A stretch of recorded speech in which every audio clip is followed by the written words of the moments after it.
or that it sets out. I just leave it out.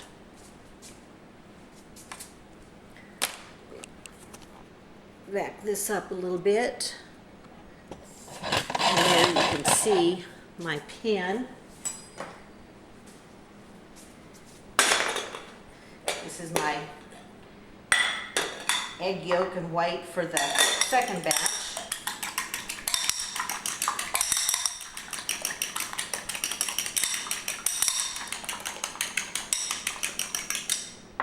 Okay. Now let's see if I can put this on so you can see. I do the top, around the back, and when I'm doing it, I hold it in shape. So I've got my fingers in the center of the front, and now I'm going to put a finger on either side of it so that as I put the egg wash on, I'm not ruining the shape or distorting the shape of the pierogi.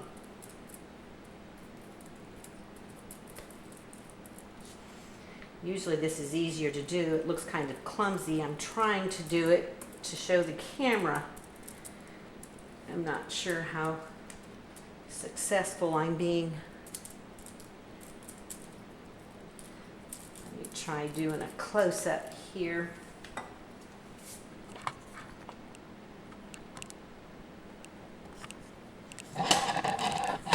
Let's see.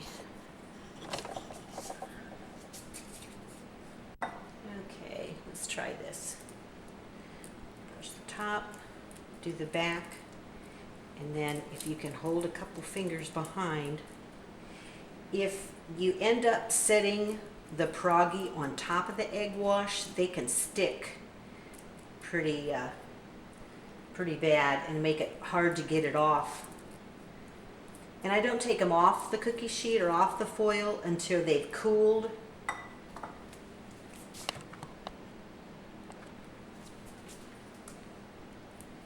By doing that, hopefully the dough isn't as fragile.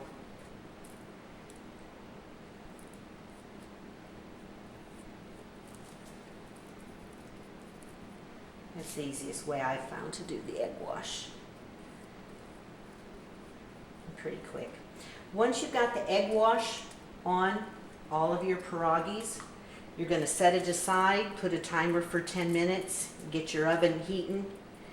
I want to say it's 400. Let's see. Yes. They're going to raise for 10 minutes and then bake for 10 minutes.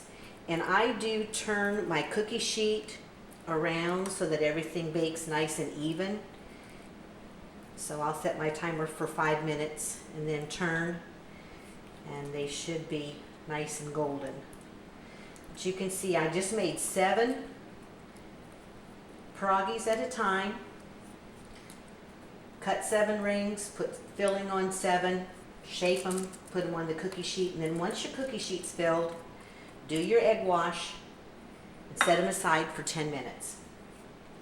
One thing I realized I forgot to mention is that I try to keep my lid on my pan that has my filling, just because it helps keep your filling from getting dried out, so that at the very end when you're making your pierogis, you've got overcooked, dried out filling. It doesn't make for a nice filling. So keep your lid on your pan in between, and then also occasionally stir your filling back into the grease and then mound it up on the side again so that everything becomes re-moistened and nice. This is the last of my first roll out of the dough. These are my scraps that I'll do come the end. And I think I'm going to work faster if I turn this off. You've gotten the technique. And I'll roll out the rest of this first dough so that my second dough isn't ready too quickly and I'm not ready for it.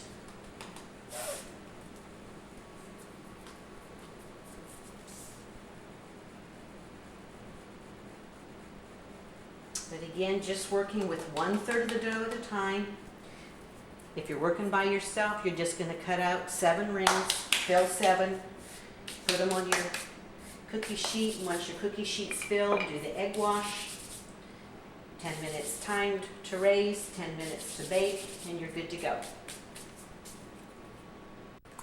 While I'm putting the egg wash on my second pan, and my first pan is just about done in the oven, I thought of a couple things I hadn't mentioned while I was working. When I pick up those scraps of dough left from cutting out the pierogi shape, shake as much flour off as you can. By doing that, you don't work any excess flour into your dough, and it makes it a little bit easier to roll out when you're working with all scraps. It's a little tougher to roll that out. You have to kind of start at the center of the dough and keep working your way out. It wants to spring back into a ball. And so when I'm working with my scraps, I try to shake all the flour off before I put them in the bowl together. And when I work with them at the end, I try to have as little flour on my counter, and it just makes the dough easier to roll out. Also, when I'm getting down to the last of the filling, and I can't get the grease drained off of it, the pile of dough on the edge, you know how I showed you to stack it earlier. So what I do to get the grease off of it is just to pour it into a sieve and let the grease drain off of it, and then I use the dough for my last little bit. And usually by using the 12-ounce smoked ham lunch meat instead of the 8 ounces that the recipe calls for, I almost always come out with only enough dough or enough filling left for 1 or 2 that ends up going to waste. It really comes out close. Possibly it's the size drinking glass that I always use when I cut the circles. But anyway, I very rarely have very much dough or very much filling left. I sometimes come out with enough dough or filling for 1, 2 at the most. It usually comes out just exactly. So, okay, I'm going to time those for 10 minutes and I'll be back. Okay, here are all the pierogis that I made today. It's double batch.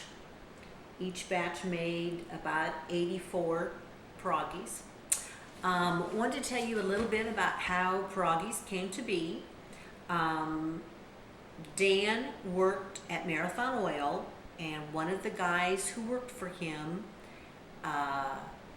was named Dennis Underwood, and his wife's name was Ines, I-N-E-S-E, and she was from Latvia. She spoke Latvian fluently.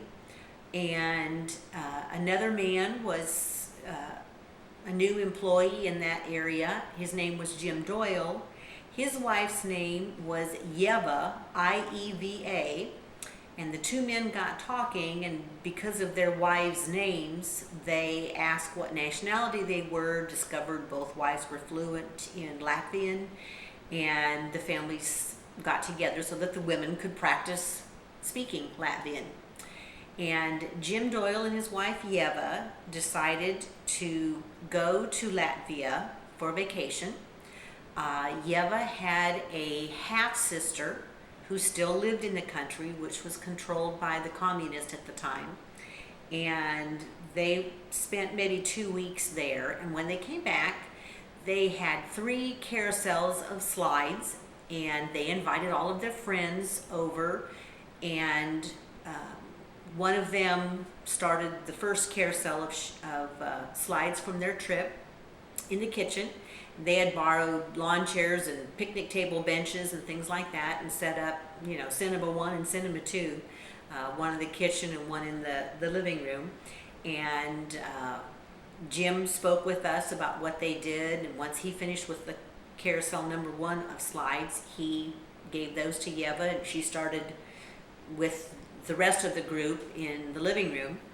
and just very interesting, all the things that they did, and the fact that the babies ate mashed potatoes because even though they had lots of dairy farms, all of the milk went to Mother Russia, and so the babies in Latvia grew up on mashed potatoes as their first food. Doyle's, I remember, came home with very little in their suitcases because they left their clothing with Yeva's half-sister and various people that they met during their 2 weeks there. Just they had very interesting stories to tell about everything that they saw and did. If they wanted to go to another town, they had to let the authorities know that they were traveling and where they were going and who they were going with and all of that. Very strange with the communist control. Anyway, during the time while we were watching all these slides and hearing the stories of the trip, we ate foods, and the Piragis were one. We had some kind of fish like herring on little mini pieces of bread that had been toasted. I didn't eat any of that because I can't eat fish. And then they had a cranberry nut bread. And while we watched the slides from their vacation and heard the stories, we ate all these foods. And so then I asked Yeva for the recipe, and I grew up working with yeast dough, and so I started making these, and everybody in the family liked them, so I bring them every year for Christmas. And that's the story of Piragis. And even though in stores it's spelled P-I-E-R, and I don't know the rest of the spelling, it's different. When Yeva Doyle gave me the recipe for Piragis, it was spelled P-I-R-A-G-I. So that's the way I've always spelled it. Anyway, that's the story of Piragis, and now I make them all the time, give them to Kelly and Greg for them to enjoy and to put in Jack's lunch at school now that he's in first grade. And Casey loves them, JP eats them for breakfast, they take them for lunch. Lori's not a huge fan of them, she likes them, and little Olivia's already had her first Piragi and has enjoyed it, so they're just a big hit with the family, and so I try to make them as often as I can. They freeze well, and it makes so many that you can make a couple batches easily in a day and put them in the freezer. So I hope everybody enjoys it, and I hope you all know how to make them now, and you can make them forever and ever.